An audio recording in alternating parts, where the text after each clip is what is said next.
Em Êxodo capítulo 3, Moisés estava no Monte Horebe, contemplando o Senhor face a face, por uma sarça que queimava, mas não se consumia.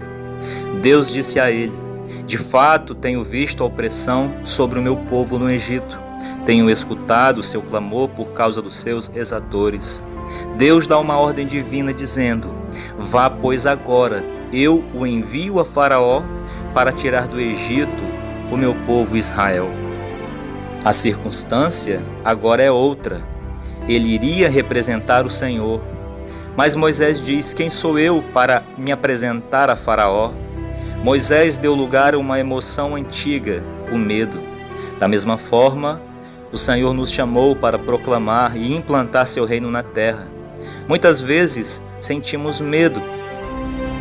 Moisés então dá desculpas dizendo: não sou homem eloquente, sou pesado de boca e de língua. Se Deus te chamou, Ele vai te capacitar. Deus dá a Moisés 3 sinais.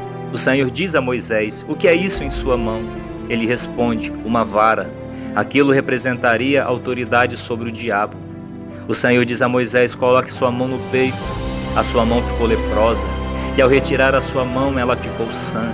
Aquilo representaria autoridade sobre enfermidades. Mas Deus lhe diz: se ainda não acreditarem nestes sinais, eu tenho um outro sinal. Moisés pega a água do rio Nilo, joga no chão e transformou-se em sangue. A ilustração nos remete ao sangue de Cristo, proteção para nós, mas maldição para os egípcios. Deus promete a Israel livrá-los das mãos do Egito e fazê-los subir daquela terra a uma terra boa e larga, a uma terra que mana leite e mel.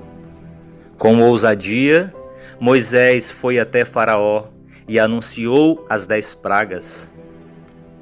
As águas viraram sangue.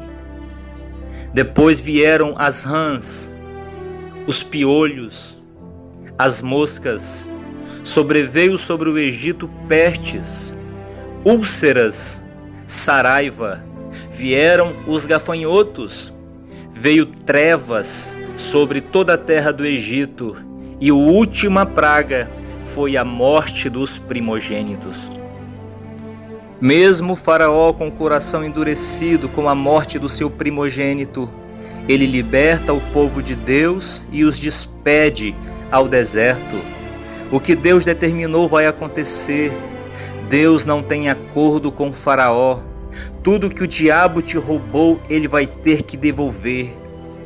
Mas para Israel alcançar a promessa de Deus, era necessário vencer alguns fortes inimigos. Deus escolhe um cenário para escrever a história da tua vitória: o deserto. Deserto é lugar de sequidão, lugar infrutífero. Lá nada floresce, tudo morre. É um lugar de dor e de solidão. Mas o deserto também é o lugar de passagem para a sua herança eterna. É no deserto que enxergamos a glória de Deus. É no deserto que conhecemos a Deus. O primeiro inimigo de Israel foi Faraó. A Bíblia diz que Israel estava diante do mar. O mar não era um inimigo de Israel. O mar foi um instrumento para provar a fé dos israelitas. O mar estava à frente, Faraó com seu exército atrás. Moisés estende a mão sobre o mar e a Bíblia diz que o mar se abriu. Israel passa com os pés enxutos. Faraó e o seu exército foram sepultados nas águas do Mar Vermelho. Em Hebreus capítulo 11, versículo 1 diz que a fé é o firme fundamento das coisas que se esperam e a prova das coisas que não se veem. O segundo inimigo de Israel foi o Egito. Israel não estava mais no Egito, mas sentia falta do Egito. Israel tinha algumas regalias, algumas esmolas de Satanás. A Bíblia diz que eles sentiram saudades do pepino, do melão, da cebola. Muitos ainda estão com saudades do Egito, das mesas de bares, dos encontros de adultérios. da velha vida distante do Criador. Se alguma coisa ainda te aprisiona, clame a Deus. Jesus disse: no mundo tereis aflições, mas tende bom ânimo, eu venci o mundo. Você vai vencer o mundo pelo poder de Deus. Você nunca mais te prostituirás, nunca mais vai se alcoolizar, se drogar, pois a Bíblia diz: se o Filho vos libertar, verdadeiramente sereis livres. O terceiro inimigo de Israel foram os pecados existenciais não curados. Israel alimentou 4 pecados que acendeu a ira de Deus. Pecados estes que trouxeram graves consequências para toda a nação.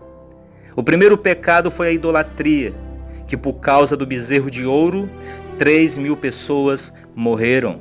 O segundo pecado foi a prostituição. A Bíblia diz que se prostituíram diante de Baal-peor.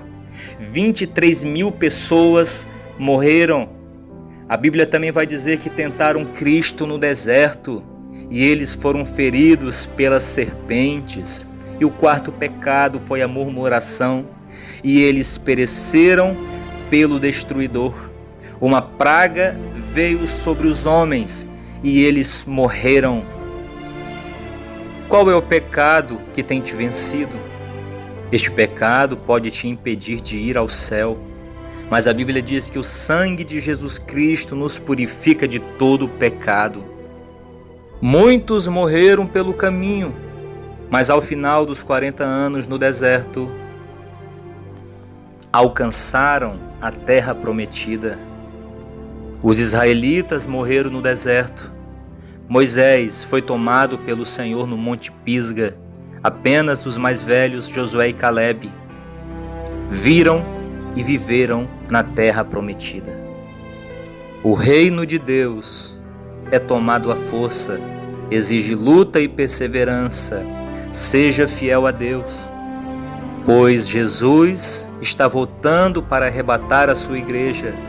Pouco em breve ultrapassaremos os portões celestiais e gozaremos a salvação bendita em Cristo.